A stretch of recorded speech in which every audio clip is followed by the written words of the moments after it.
There were 50 lenses and there were nifty lenses, but in the vintage Nikon days, there was no nifty 50s. Now, what is he talking about? Well, let me explain. First, let me explain what a nifty 50 is. A nifty 50, it's kind of a new term. It never really existed before. A nifty 50 is a cheaper price point 50mm lens. It's usually like a 51.8 or a 50 f2, might be $199 or $250. It's kind of like a price point. Maybe it has a lot of plastic in the construction, not necessarily in the optics, but in the construction. And so these nifty 50s, this is a lens that's kind of taken on a bit of a heritage or a bit of a mystique to it, where photographers go out and they just shoot with these inexpensive nifty 50s. That's kind of a modern way to shoot. Now, back in the vintage Nikon days, so I'm talking like the 1980s, manual focus lenses, the AISs were coming out, the AIs were already out. There was no nifty 50s. There were 50s, but they weren't inexpensive price point lenses. So if a nifty 50 is a $200 lens, every brand seems to make a $200 or a $300 lens. It doesn't have the quality that the main pro lenses have. And in the vintage Nikon, these AI lenses, AIS lenses, they were always made to the highest standards that Nikon could do. So a lens might be an f2 lens, and they also made a 1.4, and the 1.4 was more expensive. But that's because it was bigger glass and it just cost more to make. But the build quality was the same, and also the optical quality. So just because the lens was slower doesn't mean it wasn't built as well or as sharp. And in a lot of cases, the slower lenses were sharper, lighter, and less expensive. So I have two Nikon lenses, two 50s, and the very first one that I ever bought, when I bought my FM, I bought a 51.8. So that was the beginning of the AIS days.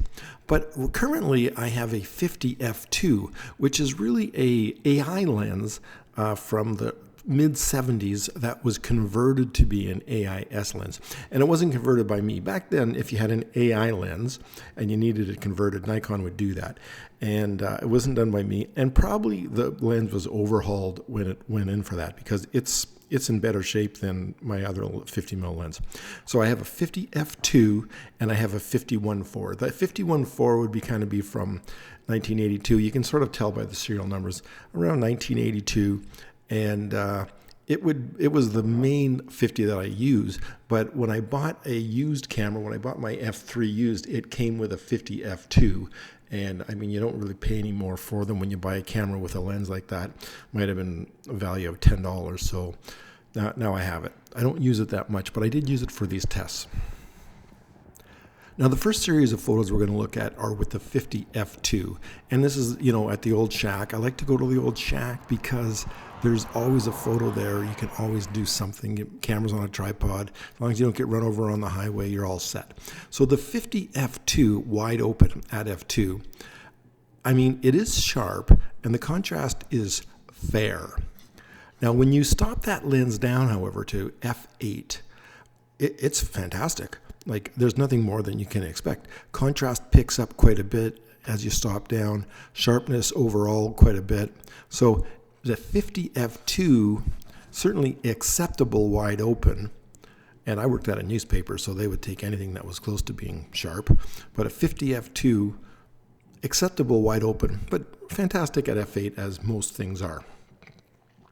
Now, again, with that 50 f2 lens, if you go to this old Cascade, now this Cascade, it's hard, there's blurry water, so it's a weird thing to do for testing a lens. But it's nice to see how the lens is in the field with a real photograph, not just a picture of a wall. So in the Cascade, f8, 1 second exposure, it's got everything that you want, nice and sharp. No reason not to use this 50 f2. Again, this is a lens that's probably $10, $20.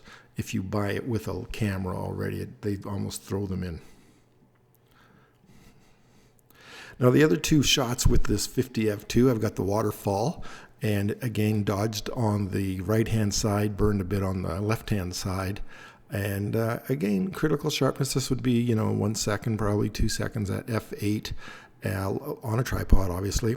Lots of sharpness there. There's nothing wrong with this lens, and as I said, mine is actually a little smoother mechanical focus than my other 50. I think it's just been overhauled more recently, so maybe it was overhauled 25 years ago as compared to my 51.4, which has probably never been overhauled. And again, shooting at the old mill across the way, lots of detail in those stones. There's no reason that you'd need to have a better lens than this for these simple landscape shots. So for an inexpensive lens, we could call it a nifty 50 if we want, because it's inexpensive, 50mm lens. I'm using a 50 f2, which is an old AI lens that was converted to an AIS years ago. The AIS just allows it to work with some of the other metering modes on some of the cameras. Some of the other meters needed that little S piece to align the meter with the camera, the lens with the camera. Now the other lens that I have is the 51.4, and mine was made in the mid 80s. They had the 50 f2, maybe around 85. That was updated to a 51.8. 51.8. Before that, it was the f2. But my 51.4, it also is from the mid 80s. So the advantage of a 1.4 lens over an f2 lens is, well, of course, it's cooler to talk about, and it's brighter to focus because you've got that extra stop, so it's brighter to focus. The disadvantages are, of course, it'd be heavier. I don't think it's as sharp, and it costs you more money. So I'm kind of assuming that you're going to be buying these off of eBay used. They're all 40, 50 years old, right? So off of eBay, it'd be a little bit cheaper to get a 50 f2 or even a 51.8 than the 51.4. But when you're buying these used and you're building your perfect Nikon system, you know, with this 40-year-old stuff, the lenses are inexpensive anyway, so just get the one that you want. 51.4, wide open. As I look at the old shack, not really super sharp. I mean, it's pretty sharp, but it's not super sharp. It's sharp enough for a newspaper. It's sharp enough for most people. But at 1.4, that's what you don't get. You don't get super sharpness, and you don't get super contrast. Now, when you stop down to f8, again, everything's great at f8, but the sharpness picks way up, and the contrast picks way up. So the 51.4, fantastic at f8. Now, interestingly, if you compare the 51.4 to the 50 f2, simple comparison there. I think the f2 is a little bit sharper, wide open, and at f8, very comparable. You're looking at apples and oranges. You can't really tell which one is better than the other. Both the 51.4 and the 50 f2 are fantastic at f8, as you would expect. Now, I like to go to this old church to test lenses because I know I can get a photo. I know no one will be bugging me. So I like the white door area. It's kind of a cream-colored door, and it's fully in shadow. And this lens is, as I've said many times, these Nikon lenses were magnificent in full shadow. So the contrast is nice. I can perk the contrast up if needed when I print it, if I use multigrade paper. But full shadow, f8, just fantastic on this white door, very creamy look to it. And on the black door, again, this is full shadow, just tons of detail there. On a tripod, you know, probably f8, tons of detail. There's no more that you can expect out of a lens than what you're getting here.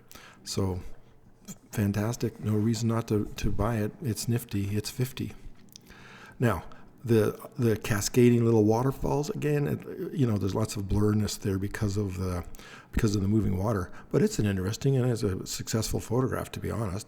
I think it works well as a real photograph, not just a test against an old church wall.